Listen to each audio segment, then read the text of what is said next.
असे वहिनी अश्विनी, अरे बापरे वहिनी संध्याकाळच्या वेळेला झोपून कशी काय राहिले? अरे बापरे केवढी कामं करायची आहेत. नवरात्र आई बाहेर मगाशी सगळे आले होते. मी त्यांच्याशी न बोलताच मी त्यांना सांगितलं होतं की मी खिरापत करून देते आणि मी काही बोललेच नाही. बरीच कामं करायची आहेत. नवरात्र सुरू होतं. अश्विनी वहिनी आपल्याकडे घट बसत नाहीत. आपण नवरात्र नाही करत वहिनी. शिल्पी मला माहित आहे ग, पण उपवास तर करतात ना सगळे. आणि उपवास म्हटलं की साबुदाणा आला, वरई आली, राजगिरा, शेंगदाणे. डब्यात आधी किती शिल्लक आहे ते बघायला पाहिजे. हो ना आई? आई आणि उपवासाची ना भाजणी सुद्धा करूया आपण. हं? आणि यावेळी ना तुम्ही उपवास करायचा नाही, मी उपवास करणार आहे सांगून ठेवते. तुम्ही दोघे अशा काय बघताय माझ्याकडे? केवढी सगळी तयारी करायची आहे, मी कशी काय बसू? वहिनी का अशी वागतीयस? शिल्पी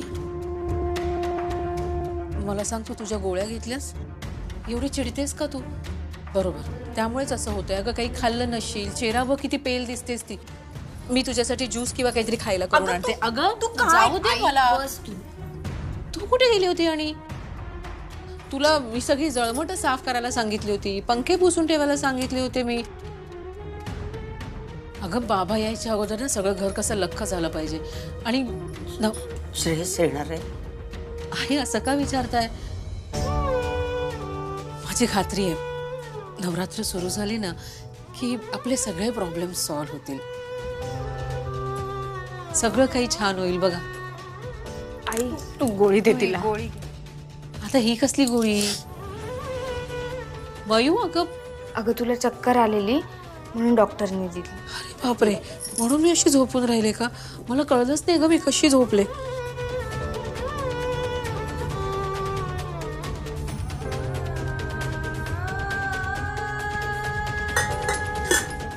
पण तुम्हाला मी सगळ्या सगळं गोष्टींमध्ये मदत करते. करा. स्वयंपाकघरात पण बरीच कामं आहेत आणि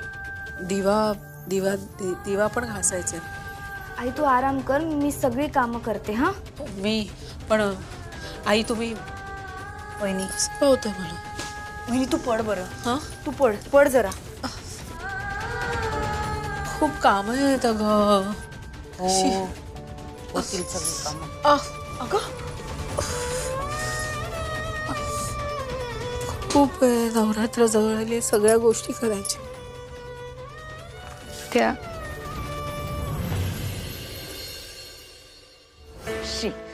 सगळा मूड खराब करून टाकला शिल्पीने. हा एवढा गेटअप तरी कोणासाठी करून बसायचं? मला वाटलं चांगला बकरा मिळाला मला, पण नाही. शेवटी माझ्यावरच चिडून गेली ती. सलीना सगळी सोसायटीच बंडल आहे. मला वाटलं इथे सगळी चांगली लोक राहत असतील, पण नाही. सगळे 150 लोक राहतात इथे, 150.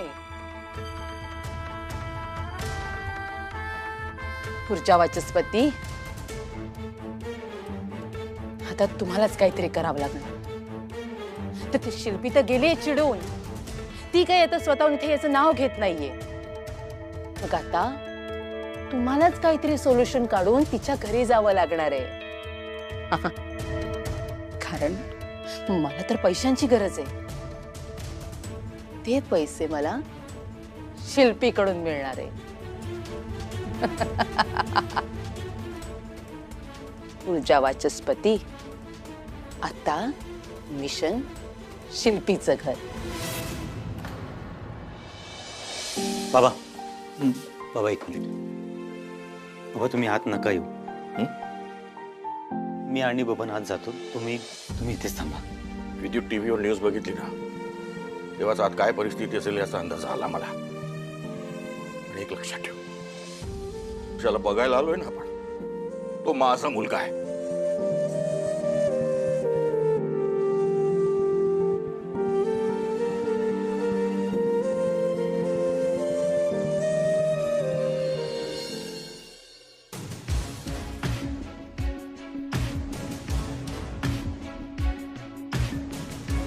या काही अनआयडेंटिफाईड बॉडीज आहेत. बस पेटल्यामुळे सर्वांचे चेहरे जळून खाक झालेले.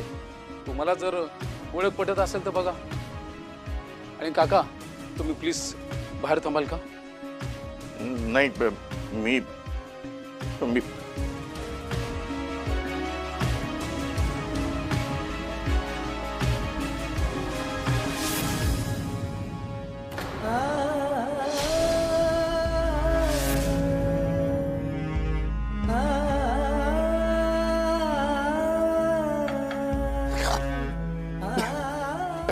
बाबा काका बाबा सावरा स्वतः बाबा काका सावरा.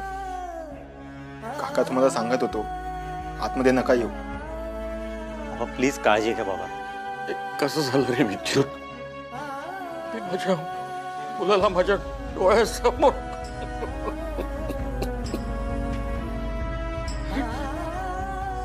मी जन्म दिला ज्या मुलाला आयुष्यभर सांभाळलं, त्याची प्रत्येक गोष्ट आजपर्यंत पूर्ण केली, हौसेनं सांभाळलं रे. आणि आज मी त्याला बघूही शकत नाही रे विद्युत. विद्युत त्याला खूप त्रास झाला असेल ना, खूप ओरडला असेल तो. एक माणूस असा कसा इतका जगू शकतो रे? तरी हाका मारला असेल, आरडाओरड केली असेल, आक्रोश केला असेल पंड्या, पण आपण कुणी त्याच्या मदतीला जाऊ शकलो नाही. किती दुर्दैवी बाप आहे रे मी, की मी माझ्या मुलासाठी काहीच करू शकलो नाही. श्रेयस माफ कर बेटा आपल्या बापाला, माफ कर श्रेयस मला. अरे पण जेव्हा त्याला माझी खूप गरज होती तेव्हाच मी त्याच्या मदतीला येऊ शकलो नाही. मी त्याला मृत्यूच्या तोंडी दिलं. आम्हा असं नका बोलू. काका सावरा स्वतःला.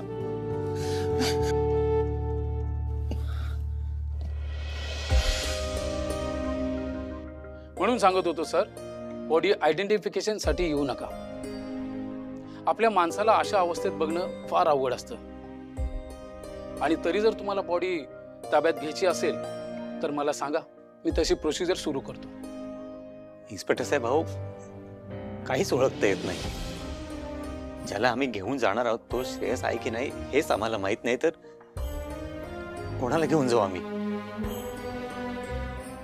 या काही बॉडीज आहेत आम्ही आणू शकलो, बाकीच्या सर्व बॉडीज जळून खाक झाल्या.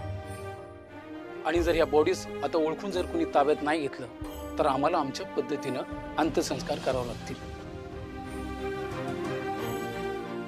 आय एम सॉरी इन्स्पेक्टर साहेब, आम्हाला कोणालाच घेऊन जायचं नाही. ठीक आहे, काकांची काळजी घ्या.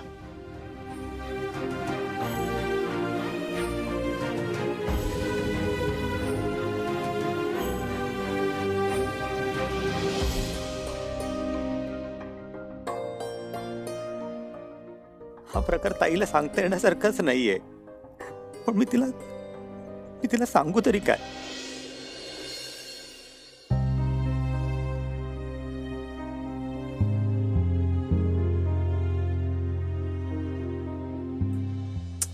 फोन का नाही लागत आहे?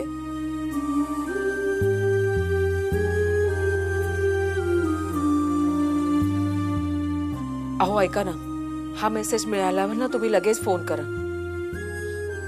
घरातल्यानी ना खूप टेन्शन घेतले आणि काय माहित नाही कसला भलताच विचार करते. तुम्ही लवकरात लवकर या, मी तुमची वाट बघते. अहो म्हणजे माझ्या मुलाचा मला एकदा शेवटचा चेहराही पाहता येणार नाही, असं कसं बोलू शकता तुम्ही? आई अहो काय बोलताय तुम्ही? ते सुखरूप आहे तो, का रडताय तुम्ही? नका ना असं करू.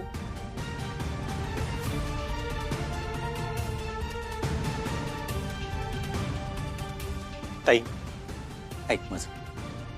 ताई श्रेयस आपल्याला सोडून गेलाय. श्रेयस आपल्यात नाहीये. अगं आम्ही गेलो होतो तिथे, त्या सगळ्या डेड बॉडीज आहेत ना, आम्ही आमच्या डोळ्याने पाहिल्या आहेत.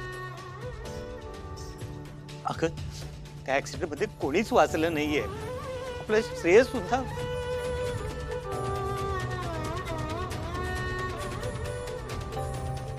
तू चेहरा बघितलास का त्यांचा? ताई, त्या सगळ्यांचे चेहरे आहे ना ओळखण्या पलीकडे गेलेत. त्या चेहऱ्यांची जी अवस्था होती ना, मी तुला नाही सांगू शकत. असतील ना, सगळ्यांचे चेहरे ओळखण्याच्या पलीकडे गेले असतील, पण हे त्यात नाही आहेत, कारण त्यांनी मला प्रॉमिस केलं होतं ते येणार आहेत आणि ते येणार आहेत. अरे बास. ताई ऐक माझं, मला सांग, तू श्रेयस नव्हता का त्या बसमध्ये? हो, होते ना त्या बसमध्ये. मी कुठे नाही म्हणते, होते ते. प्लीज तू समजून घ्यायचा प्रयत्न कर. श्रेयस आपल्यात नाहीये, तो आपल्याला सोडून गेला. अगं त्या बस मधलं कोणी वाचलं नाहीये. पोलिसांनी सुद्धा तसं स्टेटमेंट दिलंय. हे बघ, आपल्याला आहे ना आपल्या सगळ्यांना ऍक्सेप्ट करावं लागेल की श्रेयस आता नाहीये. विद्युत निदान तू तरी माझ्यावर विश्वास ठेव. तू का समजत नाहीयेस ताई? श्रेयस आपल्याला सोडून गेलाय. श्रेयस नाहीये.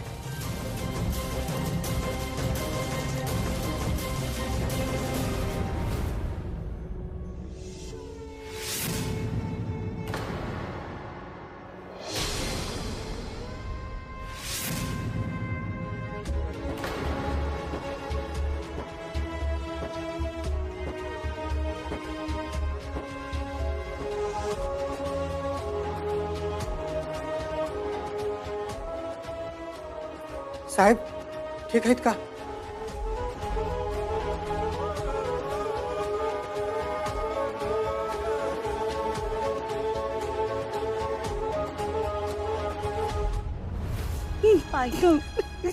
आई प्लीज गप, श्रेयस. शांत हो.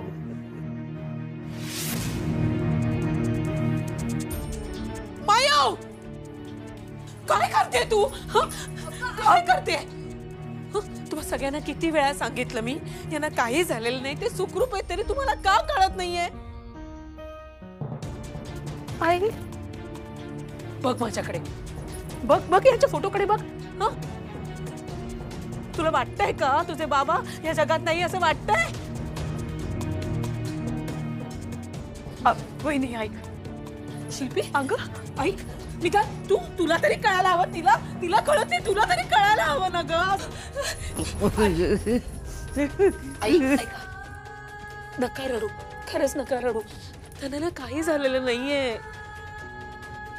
वहिनी का कोणी माझं ऐकत नाही? मी सांगते त्याला काही झालं नाहीये तरी.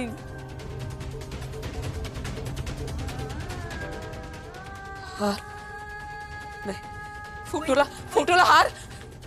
असं कोणी हार लावतं का जिवंत फोटोला? काय विचारलंय त्यांना? आहेत ते. नमस्कार. तुमच्या घरात दुःखद प्रसंग घडला आहे याची पूर्ण कल्पना आहे मला. अशा या दुःखद प्रसंगी हा कलह करणं टाळा. कारण आपला माणूस जरी या जगातून गेला असला तरी मनाने तो अपतेष्टांमध्येच घुटमळत असतो. आणि मग अशा कलहपूर्ण वातावरणात त्याच्या आत्म्याला त्रास होतो. एक मिनिट.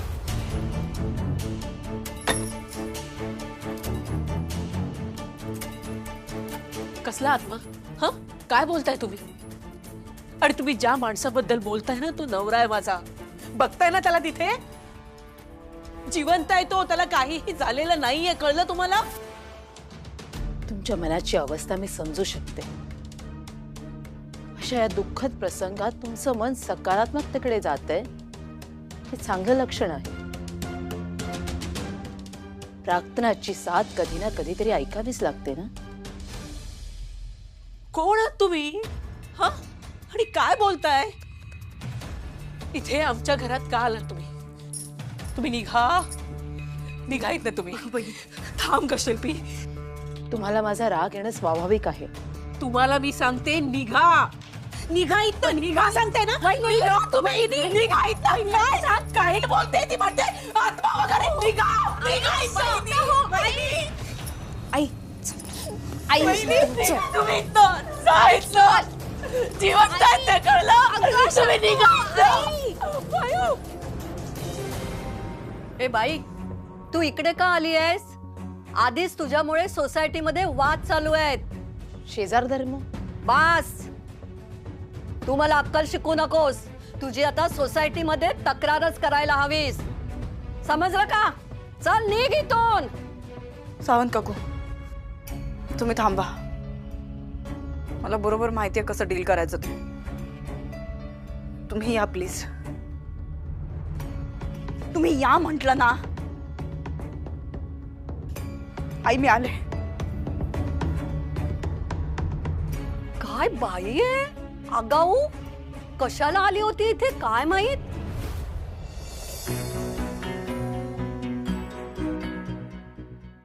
का आलात तुम्ही इथे? कशासाठी? आमच्या घरी सगळेजण खूप डिस्टर्ब आहेत आता. तर तुम्ही येऊन प्लीज आणखी काही गोंधळ घालू नका प्लीज.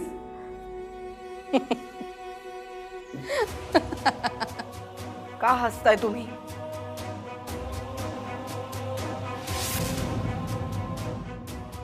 एक मिनिट. तुम्हाला जसं भविष्य दिसतं तसंच ते भविष्य तुम्हाला कंट्रोल पण करता येत असणार. याचाच अर्थ हे सगळं तुम्ही घडवून आणलात. हो का? कशासाठी? मला बहिणीला त्रास द्यायचा होता. तिच्या बाबतीत ऑब्विसली मला वाईट घडवून आणायचं होतं, पण माझा दादा, माझा सगळा भाऊ, त्याच्या बाबतीत तुम्ही का असं केलं? का? जन्म मृत्यूचं नियंत्रण हे विधात्याच्या हातात असतं. ते माझं काम नाही. ज्या गोष्टी घडणार आहेत त्या मी रोखू शकत नाही आणि बदलू देखील शकत नाही. पण या गोष्टी घडण्याआधी मी त्याबद्दल पूर्वसूचना देऊ शकते. मला दिलीत का पूर्वसूचना? तुमच्या हसण्यावरून आणि तुमच्या चेहऱ्यावरून मला आता असंच वाटतंय की हे सगळं तुम्ही घडवून आणलंय. आणि जर तुम्ही हे केलं असेल ना तर मी सोडणार नाही हा तुम्हाला.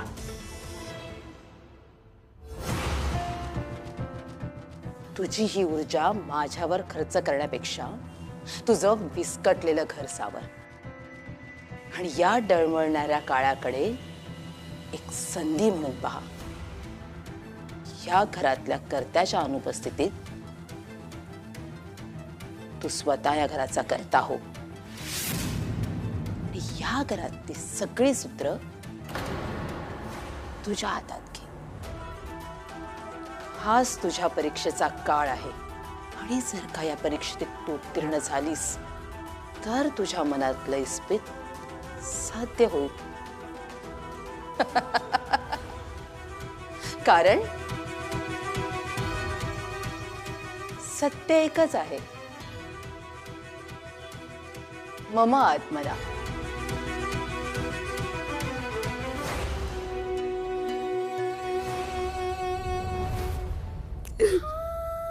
तुझं काही झालेलं नाहीये. काही नाही झालं.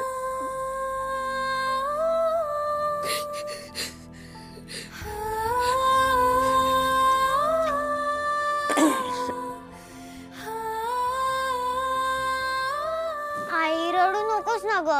तुला बघून मला पण रडू येतं.